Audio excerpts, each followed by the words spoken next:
تو میں نے محسوس کیا کہ میرا پورا گھر خوشبو سے مہک رہا ہے. اب کیسے کیوں نہ مہکے, کیوں نہ جو ہے یہ خوشبو آئے کہ آدھا حضرت رحمۃ اللہ تعالی علیہ تو عشاق کے لیے لکھتے ہیں. یعنی عشاق کا نظریہ کیا ہے؟ آپ فرماتے ہیں گزرے جس راہ سے وہ سید والا ہو کر, گزرے جس راہ سے وہ سید والا ہو کر, رہ گئی ساری زمین عنبر سارا ہو کر. تو آقا کریم صلی اللہ علیہ وسلم تو جہاں سے گزرتے تھے تو صحابہ اکرام کا تو یہ معمول تھا آقا کی خوشبو سے پہچان دیتے تھے. تو آج بھی عشاق کا یہ نظریہ ہے کہ جاتے ہیں ان سرکار کی گلیوں میں, مدینے کی گلیوں میں, حرم پاک میں, تو آج بھی سرکار صلی اللہ علیہ وسلم کے آثار انہیں نظر آتے ہیں. تو فرماتے ہیں کہ گھر تو میرا مہکتا رہا اور 8 دن تک میرا وہ رخسار بھی خوشبو سے مہکتا رہا. سبحان اللہ, صلو علی الحبیب صلی اللہ علیہ محمد صلی اللہ علیہ وسلم. تو انشاءاللہ یہ برکتیں پانی ہے, انشاءاللہ یہ آرزو لے کر سونا ہے, یہ آرزو میں دن رات گزرتے ہیں تو زندگی کیسی زندگی ہوگی, کیسی مبارک زندگی ہوگی. ایک کاش ہم بھی اپنے اکابرین کی طرح سرکار صلی اللہ علیہ وسلم کے محبت میں جینے مرنے والے بن جائیں. ہماری زندگی کا ہر لمحہ اللہ اس کے رسول کی اطاعت میں گزرنے والا بن جائے. لیکن کیا بات ہے, کیا وجہ کہ ہماری زندگی کی خواہش تو ہمیں کچھ اور ہے. بظاہر جب ہم آتے ہیں اجتماعات میں, نیکی کی طرف آتے ہیں, قرآن پاک کی تلاوت سنتے ہیں, پڑھتے ہیں, جب کوئی بیانات سنتے ہیں تو ہماری کیفیت بن جاتی ہے. ہمارا جو مقصد ہے, جو ہماری زندگی, ہماری روح کی جو غذا ہے وہ فوراً سے بنتی ہے, تو ہمارا دنیا سے بالکل ذہن نکل جاتا ہے, دنیا کی خواہشات نکل جاتا ہے. اب ہم بیٹھے اجتماع میں, اب ہم مسجد کے بعد ہماری کیسی بھی جو لائف ہوں گی, لیکن مسجد میں آنے کے بعد جب اس طرح کے واقعات سنتے, عشق اور عشق رسول کے, خوف خدا کے, محبت الہی کے, تو دل ایک دم دنیا سے اونچا ہو جاتا ہے. اب کیفیت بن جاتی کہ بس یار وہ بس یہ عمل کو لے لینا ہے. مطلب اب درود پاک کی ترغیب دلا گئی تو ذہن تو بن جاتا ہے, اٹھتے بیٹھتے درود پاک پڑھنے والا بن جاؤ, یہ ذہن تو بن جاتا ہے. لیکن پھر جیسے اجتماع کے بعد چلے گئے تو پھر وہ کل کا دن پتہ نہیں کیسے گزرتا ہے. ہم نے جتنی زندگی میں نیتیں کی تھی اچھے بننے کی, رمضان آیا تھا اچھے بننے کی نیت کی تھی, تو جب آیا اچھے بننے کی نیت کی, لیکن وقت گزر گیا تو پھر ہماری زندگی ویسی ہو گئی, اسی ہم انداز زندگی گزارنے والے بن کے جیسے لوگ گزار رہے ہیں. اس کی وجہ کیا ہے؟ پیارے اسلامی بھائیوں, اس کی ایک بہت بڑی وجہ کیا ہے؟ ایک بڑی وجہ ہے شیطان لعین, ایک خبیث ہمارے پیچھے لگا ہے. کسی پر جنات کا اثر ہو جائے تو کیسے اس کو باولا کر دیتا ہے اس کو. تو جنات کے ایک اثرات جو عقلی طور پر جب ظاہر ہوتے ہیں تو اس کو تو ہم کہتے ہیں مجنون. منہ میں تو ڈاکٹر کے پاس لے کے جائیں گے تو اس کو یہ نہیں بولیں گے اس پر جن کا اثر ہے, بولیں گے پاگل ہو گیا ہے, اس کو ٹریٹمنٹ کرنا ہے, سائنٹیفک کا اس کو ٹریٹمنٹ کیا جائے گا. ان کی نظر میں اس طرح کا کوئی مطلب نہیں ہے کہ جن وغیرہ. لیکن ہمارا اسلام اس بات میں قانون جو اسلام نے بتایا ہے, قرآن میں موجود ہے کہ جن ایک مخلوق ہے جو موجود ہے, اور جنات کیا ہے؟ یہ شیطان لعین جو ہے یہ جنات ہی میں سے ایک جن ہے, اور شریر جن ہو گیا. جس وہ جن ہے جس پر اللہ پاک نے لعنت کا طوق ڈال دیا ہے. تو اب یہ جو لعین ہے اس کو اللہ پاک نے اختیار دیا ہے. اس نے طلب کیا تھا, جب اس پر لعنت کا طوق ڈالا گیا تو اس نے مانگا تھا اللہ مجھے اتنی قوت دے, اتنی طاقت دے, اتنی عمر دے کہ میں قیامت تک تیری راہ میں بیٹھے ہوئے آنے والے تیرے بندوں کو تیری راہ سے بہکاؤں, تاکہ میں اکیلے جہنم میں نہیں جاؤں, ان کو لے کر ساتھ میں جاؤں, ان کو میں بہکاؤں. تو مجھے قوت دے, طاقت دے. اللہ پاک نے اس کا گویا چیلنج جو تھا کہ میں تیرے بندوں کو بہکاؤں گا, تو اللہ پاک نے کہا تجھے تیری قوت, تیری طاقت تجھے دی کہ اب قیامت تک اس کو موت نہیں آئی, قیامت سے پہلے اس لعین کو ہی موت آئی. اس کو اختیار دیا گیا کہ لوگوں کے دلوں کے چھپے ہوئے بھیدوں کو جانے, تو لوگوں کے وہ حالات کو جانے. ہم تو زبان سے نیت کرے نہ کرے دل میں کچھ نیتیں بنتی ہیں ہماری, تو یہ شیطان لعین ہمارے اس نیتوں کو بھی جانتا ہے. اور جیسی ہماری نیت بنتی ہے اس کو بدلنے کی کوشش کرتا ہے، وسوسے دیتا ہے. تو یہ شیطان لعین جو ہے یہ اصل میں یہ ایک بہت بڑا فریبی ہے جو ہمارا دشمن ہے. اس کو کئی جگہ پر اللہ پاک نے ارشاد فرمایا انہ لکم عدو مبین، یہ تمہارا یہ کھلا ہوا دشمن ہے، کھلا ہوا، یہ چھپا ہوا نہیں. اس کو رب کائنات نے ظاہر کر دیا اور اس کے اثرات جب ہم سے دور ہوتے ہیں نا ہم نیک بن جاتے ہیں، اچھے بن جاتے ہیں، ہم نمازی بن جاتے ہیں، ہم قرآن کی تلاوت کرنے والے بن جاتے ہیں، ہم اللہ سے ڈرنے والے بن جاتے ہیں. لیکن اس کا کیسے پتا چلے گا کہ ہم پر شیطان کے اثرات بیٹھ جاتے تو اس کی کیفیت کیسی ہوتی؟ رمضان دیکھ لیجیے.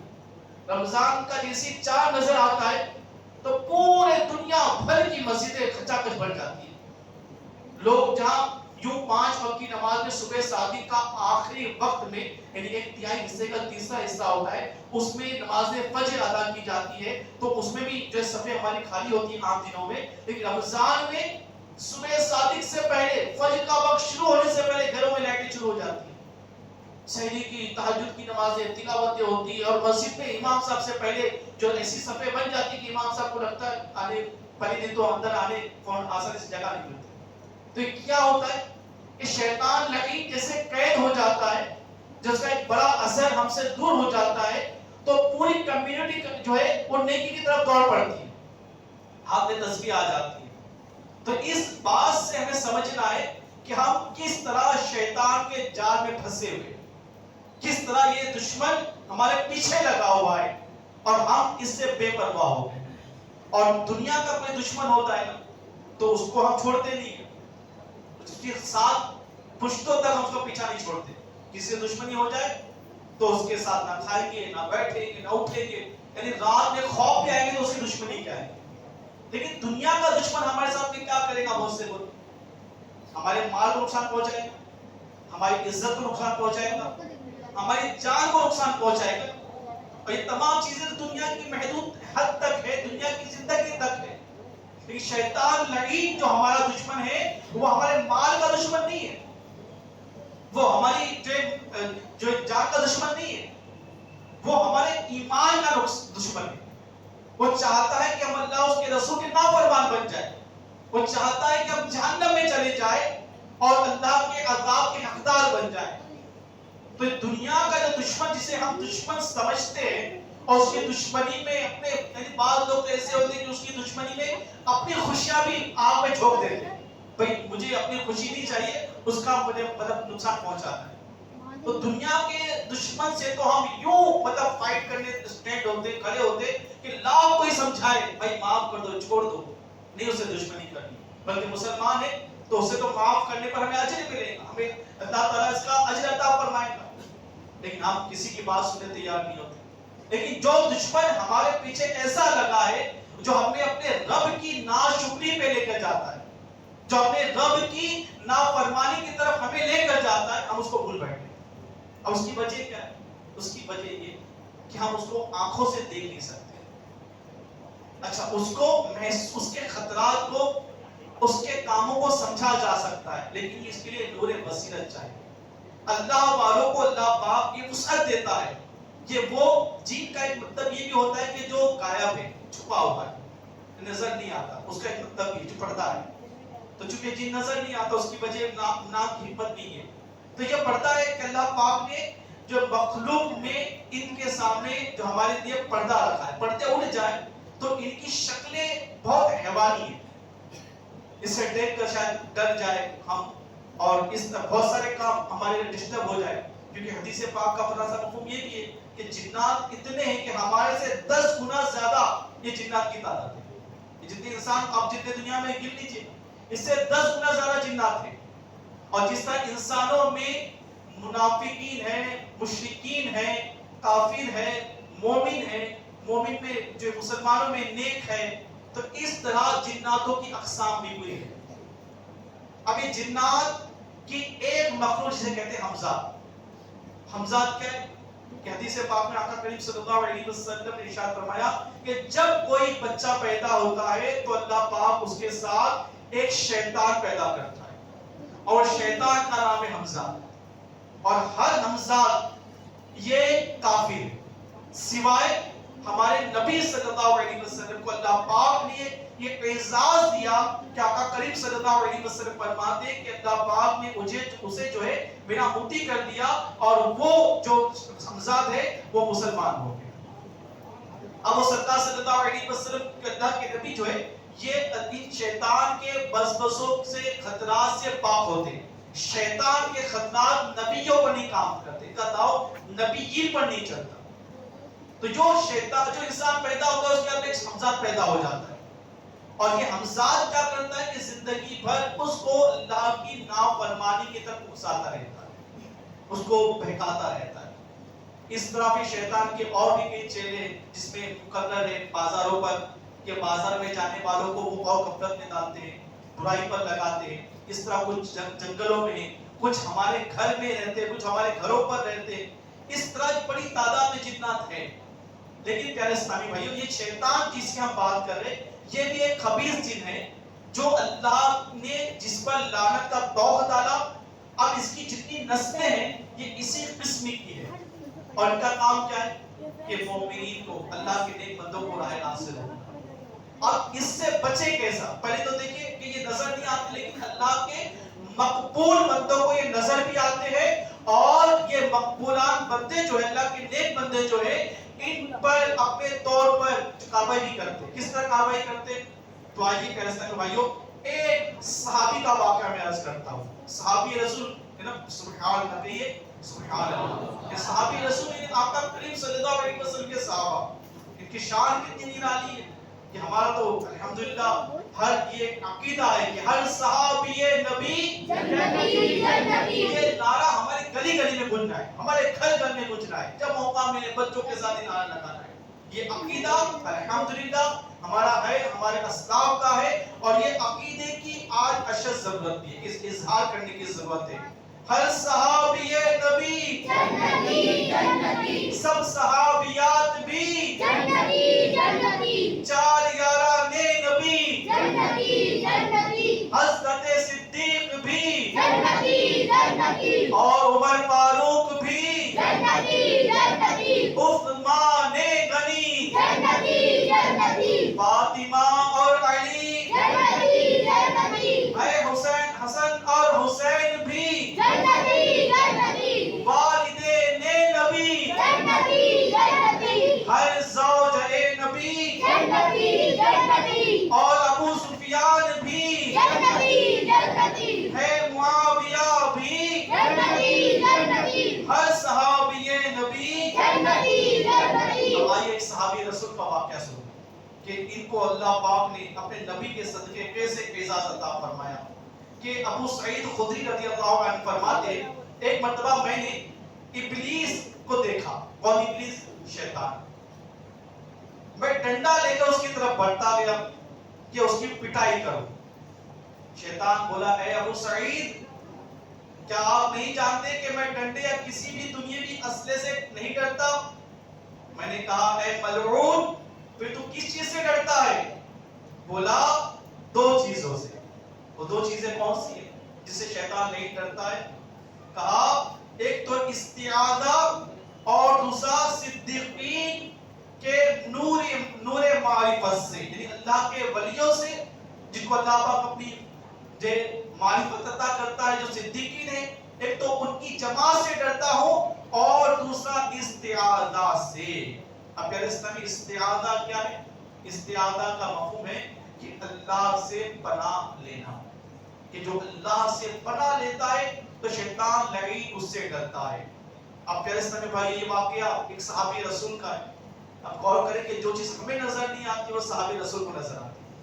جو صحابہ, جو ہم اللہ کے پیارے آخری نبی صلی اللہ علیہ وسلم کے کسی صحابی کے اوصاف, ان کے اللہ پاک نے جو خصوصیات عطا کی, ان کے ادنا کمال تک بھی ہم نہیں پہنچ سکتے.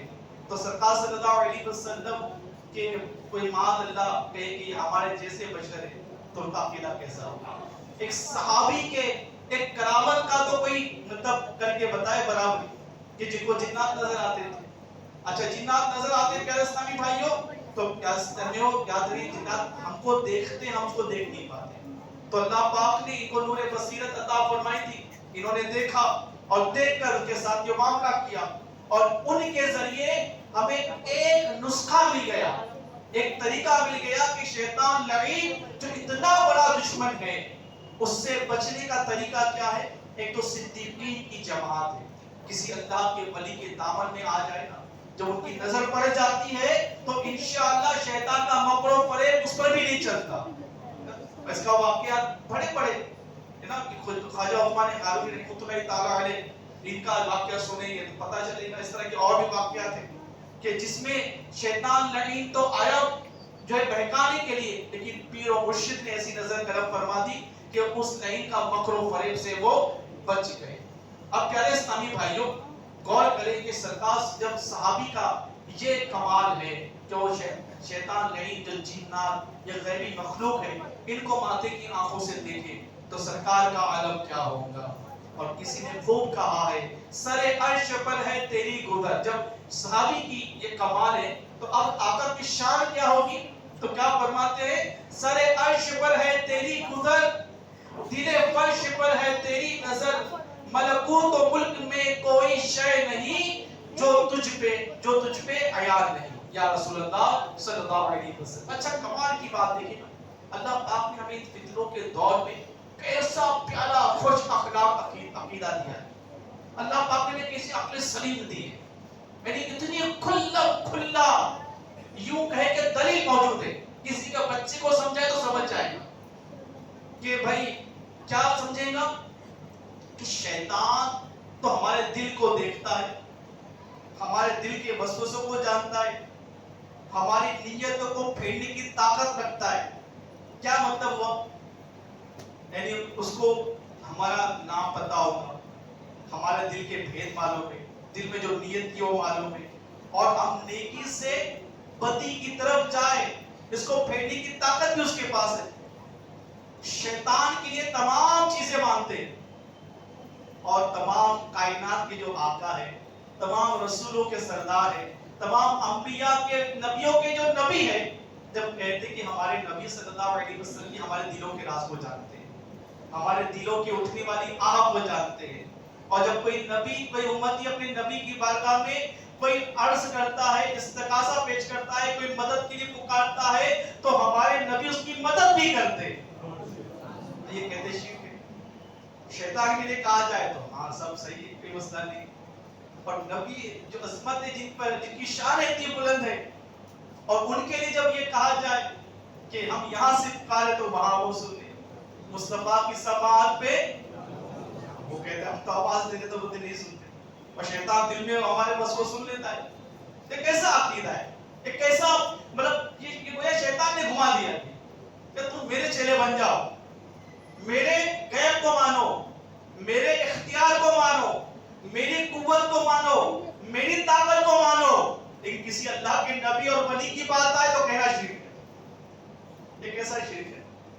یہ شیطان کے لیے تو مان لیا، شیطان اللہ کا دشمن ہے، اور یہ اللہ نے اس کو تو قوت دی ہے، تو جو اللہ اس کے دشمن کو شیطان کے طاقت نہیں کہ اللہ سے کوئی دشمنی کرے، یہ اللہ کا اللہ نے اس کو کھلی چھوٹ دی ہے۔ جیسا کہ کچھ ہوتے ہیں گناہ کرنے والے، سود کا لین دین کرنے والے، یہ ناچ گانے کرنے والے، بے حیائی کرنے والے، بدی میں برائی مبتلا ہے، ظلم کر رہے کسی پر، کسی کا حق مال نہ کھا رہے، حرام کھا رہے، اب سمجھتے کہ ہم کھا رہے وہ کچھ نہیں ہو رہا، تو ایسا تھوڑی کچھ نہیں ہو رہا ہے، یہ ڈھیل ہے، اللہ کی رسول اللہ نے ڈھیل دی ہے، جب وہ پکڑتا ہے تو پھر بھی بچانے والا نہیں ہوتا، تو اس کو شیطان کو اللہ پاک نے ڈھیل دی ہے۔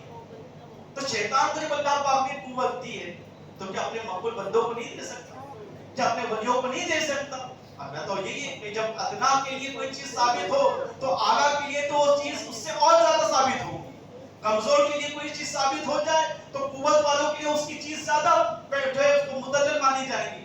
تو ہم تو یہی کہتے ہیں جب شیطان کے علم کو مانتے ہو، لیکن علم کے ساتھ میں شوق کے ساتھ میں جب ایمان چلا جاتا ہے نا تو شوق عقل باقی نہیں ہے۔ تو اللہ کا کرم ہے کہ اللہ پاک نے ہمیں اہل سنت جماعت سے وابستہ رکھا، جو اللہ کے نبیوں ولیوں کی اختیارات کو کمالات کو جانتے مانتے۔ لیکن پیارے اسلامی بھائیوں، ان کمالات اور اختیارات کے ساتھ میں شیطان کے تعلق سے جو میں بیان سن رہے اس کو بھی ہمیں اسی طرح سمجھنا ہے کہ شیطان ہمارا دشمن ہے اور یہ ہمیں برائی کی طرف لے کر جائے گا، یہ اس وقت تک ہم سے کمپرومائز نہیں کرے گا جب تک کہ ہمارا ایمان برباد نہ ہو جائے. یہ کمپرومائز نہیں کرتا زندگی کی آخری سانس تک. یہ ہمارا پیچھا نہیں چھوڑے گا. یہ ایسا بد ہے کہ یہ ہماری زندگی کی آخری سانس ہوگی جب آخرت نکلنی ہوگی اور جب فرشتوں کی زیارتیں ہوگی, جب ہم چاہیں گے کہ ہمارا ایمان پر خاتمہ ہو جائے, ہمارے زبان سے کلمہ نکلے, اس وقت یہ فریب میں ہمیں مبتلا کرے گا. امیر عصمت احمد پر خاتم العالیہ نے اللہ پاک کی خدا تدبیر کے بیان میں, اور اس کا ایک رسالہ مکتبۃ المدینہ نے بھی شائع کیا ہے, اس میں لکھا ہے کہ مرتبہ لین سامنے آتا ہے اور کہتا ہے دیکھ میں تیرا باپ ہوں, تجھ سے پہلے مرا ہوں, میں تجھ سے بہت محبت کرتا ہوں, میں مرنے کے بعد پتا چلا کہ جو فلاں مذہب صحیح تھا تو اسلام کو چھوڑ دے. یہ فریب کرتا ہے اپنے مرنے والوں کے قریب میں آ کر. تو پیارے اسلامی بھائیو, اتنا فریبی جو ہمارے ایمان کا اتنا بڑا دشمن ہے, اور ایک نہیں متعدد مقام پہ اللہ پاک نے مومنین کو اس کی دشمنی سے آگاہ کیا ہے. انہو لکم عدو مبین, کئی مقام پر اس کے فریب کو ظاہر کیا ہے. اتنا بڑا دشمن, اور اسے ہم خالی جو ہم غفلت میں پڑے. آج کل اسلامی بھائیوں آئیے انشاءاللہ تبارک و تعالی اس لعین سے لڑنے کا, اس سے مجاہدہ کرنے کا طریقہ سیکھیں گے انشاءاللہ تعالی, اور اس کے ہر وار کو ناکام بنائیں گے انشاءاللہ تعالی. نیت کرتے ہیں ہاتھ اٹھا کر یہ سب ہماری سستی نکل جائے. یعنی شیطان جو چاہتا ہے کہ نہیں کرنا وہ کام کریں گے انشاءاللہ تعالی. شیطان بولتا ہے کہ نیت نہیں کرنی, ہم نیت کریں گے انشاءاللہ تعالی. شیطان بولتا ہے نماز نہیں پڑھنی, نماز پڑھیں گے انشاءاللہ. شیطان بولتا ہے قرآن نہیں پڑھنا, پڑھیں گے انشاءاللہ تعالی. ہمیں کریں گے کیسا, جب ہمیں ایکشن لینا پڑے گا. چھوٹی چھوٹی باتوں میں اس کا رد عمل کرنا پڑے گا, چھوٹی چھوٹی باتوں میں اس کی مخالفت کرنی پڑے گی. اس طرح علماء نے فرمایا ہے کہ مثال کے طور پر ایک بچہ ہوتا ہے, ایک بچے کو کہا کہ امی ٹافی دے دو, دے دی, بسکٹ دے دو, دے دیا, کلفی دے دو, دے دیا. اب ہر چیز دینے کی عادت بن گئی, تو دے کیا ہوتا ہے, بچہ ہو جاتا ہے ٹھیک. اب کوئی چیز نہ دو تو وہ صبر نہیں کرتا, وہ بھی بڑھتا ہی آتا ہے. یہ شیطان پلید جو ہے اسی طرح ہے, اس کی ایک بات مان لو دوسری بات پیش کرے گا, دوسری بات مان لو تیسری بات پیش کرے گا, تیسری مان لو چوتھی بات پیش کرے گا, اور یہ پیش کرتا رہے گا, بتاتا رہے گا, حتیٰ کہ ہمیں کیا کرے گا, مسجدوں سے دور کر دے گا, اسلام کی تعلیمات سے دور کر دے گا, شعار اسلام سے دور کر دے. اسلام سے کوئی دور کیسے جاتا ہے؟ فوراً نمازی ایسا تھوڑی ہوتا ہے کہ نماز سے دور ہو گیا, ایک نماز چھوڑ دیا, ایک سنت چھوڑ دیا, اجتماع میں آنا چھوڑ دیا, کبھی کبھی آنے والا بن گیا, لیٹ آنے والا بن گیا, پھر کبھی موقع ملا تو آ گیا, پھر آہستہ آہستہ پھر وہ دوری ہوتی چلی جاتی ہے. ایک ساتھ تھوڑی داڑھی کٹتی, پر داڑھی تھوڑی یہاں کے بال کاٹ دیتا ہوں, تھوڑا یہاں کے کٹ دیتا ہوں, تو یہاں کٹ دیتا ہوں, تھوڑا یہاں کٹ, اچھا تھوڑا کٹ کے تو اور کاٹ دیتا ہوں, پھر تھوڑا سا یوں کاٹ دیتا ہوں, پھر تھوڑی کرتے کرتے آ جاتی ہے, پھر کرتے کرتے پورا شام, پھر ٹوپی غائب, ٹوپی امامہ غائب, پھر وہ کرتا پاجامہ تھا تو وہ غائب, پھر اب وہ تین داڑھی, پھر وہ جب تین داڑھی دور ہو گئی تو اب سچ اور جھوٹ بننے کا امتیاز فرق, اب جو دھوکہ دھوکہ دینے والا بن جائے گا, اب لوگوں کے حق طلب کرنے والا بن جائے گا, اب کل تک آپ اور جناب سے گفتگو کرتا تھا گالی گلوچ دینے والا بن جائے گا. اب اس کی جو خباثت جو ہے شیطان کے وسوسے میں آ کر بڑھتا چلا جاتا ہے, بڑھتا چلا جاتا ہے. اور یہ اس کی انتہا کہاں جاتی ہے, یہ پھر بے حیائی میں, برائیوں میں, تماشوں میں, کھیل میں, غفلت میں, دنیا داری میں ایسا لگا دیتا ہے, پھر کبھی بندہ اس کی واپس لوٹنا چاہتا ہے تو لگتا ہے بہت دور آ گیا, واپس لوٹنے کا رستہ نظر نہیں آتا. لیکن پیارے اسلامی بھائیوں ہمیں نا امید نہیں ہونا ہے. اللہ پاک ہمارا ناصر و مددگار ہے. اللہ پاک نے اس دلیل کو قوت دی ہے, یہ وسوسہ دیتا ہے تو ہمارے لیے اللہ پاک نے اپنے فضل سے اس سے بچنے کا بہت آسان سا طریقہ رکھا ہے. لیکن اگر آج وہ طریقہ ہم سمجھ کے جائیں اور اس پر عمل کرنے والے بن جائے تو اللہ کی رحمت سے امید ہے, دیکھنا جیسے جیسے آپ اس پر یہ جو طریقے بتائے گئے اس پر عمل کریں گے, اللہ کی رحمت سے بالتدریج آپ نیکی کی طرف دوڑنے والے بنیں گے, نیکی کرنے والے بنیں گے. اب پیارے اسلامی بھائیوں آئیے کہ ہم آگے بڑھتے ہیں کہ یہ شیطان نہیں, پیارے اسلامی بھائیوں اللہ پاک اس کے لعین کے تعلق سے فرماتا ہے اعوذ باللہ من الشیطان الرجیم وَإِمَّا يَنزَغَنَّكَ مِنَ الشَّيْطَانِ نَزْغٌ فَاسْتَعِذْ بِاللَّهِ إِنَّهُ هُوَ السَّمِيعُ الْعَلِيمُ.